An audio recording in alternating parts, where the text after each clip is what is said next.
All right, the wait is finally over. There's finally new episodes of Sherlock.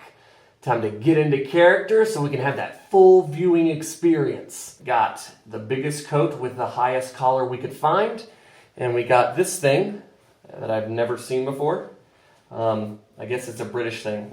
In the South, we don't use these. I don't really know how it works. I get the feeling that this is not right. This feels more as if I have an eye injury. You know what? That's going to have to work. All right. So, now we need to try to work on the Benedict Cumberbatch accent. All right. Hello, Governor. How you doing? Would you like a spot of tea? No, it's nowhere close. Crikey, we got to be going to get the criminal now. That's Crocodile Hunter. That's nowhere close. I be looking for me Lucky Charm. No, that's what? That was a woman. I could do that guy from Elementary, but I don't know anybody that watches that show.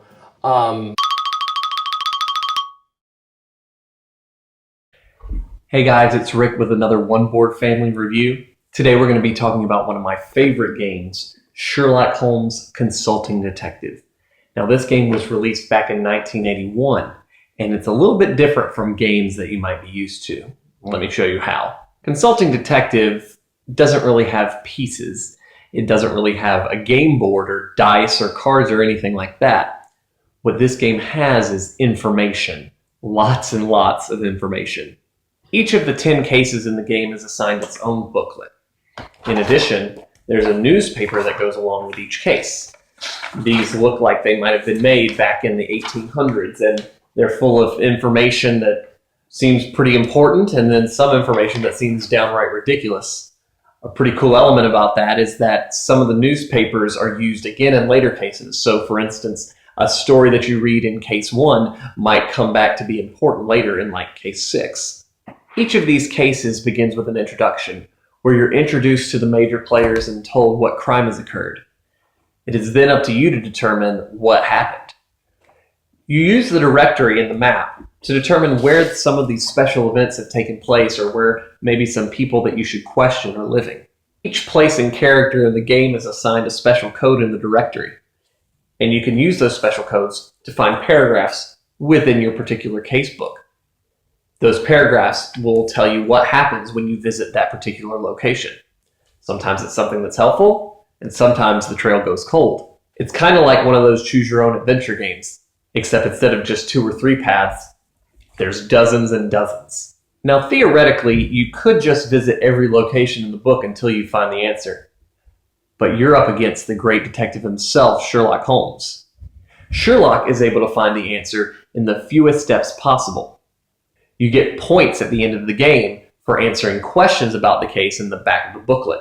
However, you don't know what those questions will be until you've decided that you are done investigating. You also lose points for each location that you visit in your quest for the truth.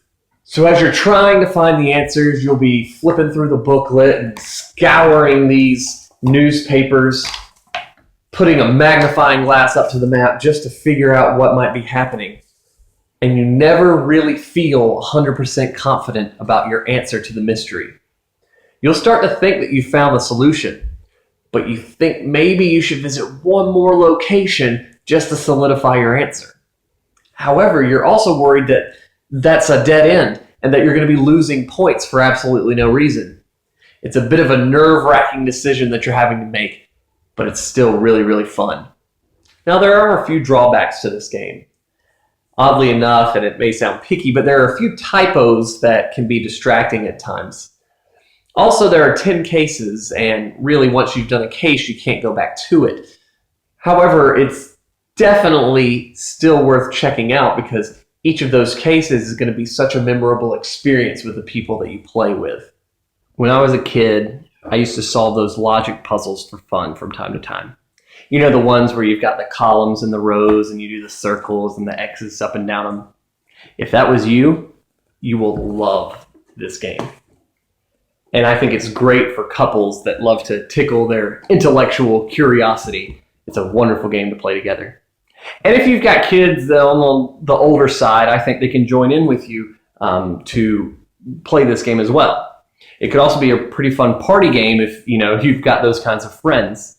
It's, again, unlike anything else you've ever played before, and at the end of the game, you'll still be talking about it even after you've found the solution.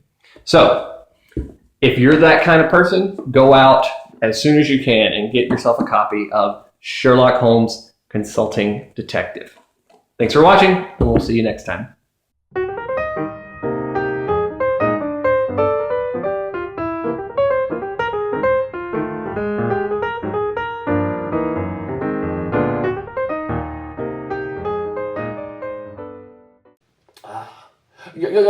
You can't just go around and commit murder. It's not right. That's Jimmy Stewart.